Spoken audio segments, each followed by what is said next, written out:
مراکش کشتی حادثے کے حوالے سے پیش رفت سے آپ کو آگاہ کر رہے ہیں۔ کشتی حادثے کی اعلیٰ سطح تحقیقات کرانے کا فیصلہ کر لیا گیا ہے اور کئی انکشافات سامنے آئے ہیں۔ آپ کو اہم خبر سے متعلق بتا رہے ہیں۔ وزیر اعظم شہباز شریف نے مراکشی کشتی حادثے پر تحقیقات کے لیے کمیٹی قائم کر دی ہے۔ 4 رکنی تحقیقاتی کمیٹی کی سربراہی ایڈیشنل سیکرٹری داخلہ سلمان چودھری کریں گے۔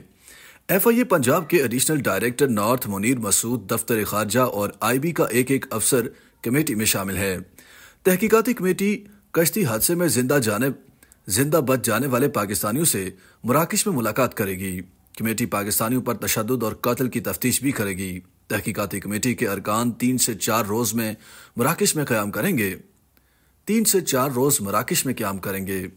ایف آئی اے نے کشتی حادثے سے متعلق 3 مقدمات درج کر لیے ہیں۔ پہلا مقدمہ سیالکوٹ کے 2 بھائیوں عرفان اور ارسلان کے اہل خانہ نے درج کرایا۔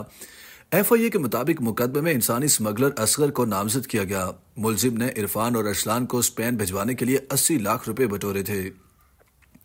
عرفان اور ارسلان کشتی حادثے میں زندہ بچ گئے تھے اور وہ مراکش حکام کی تحویل میں ہیں۔ دوسرا اور تیسرا مقدمہ گجرات کے رہائشی علی رضا اور خاور حسن کے اہل خانہ نے درج کرایا۔ نجی ٹی وی چینل کے مطابق 4 ملزم واقعے کے بعد روپوش ہیں۔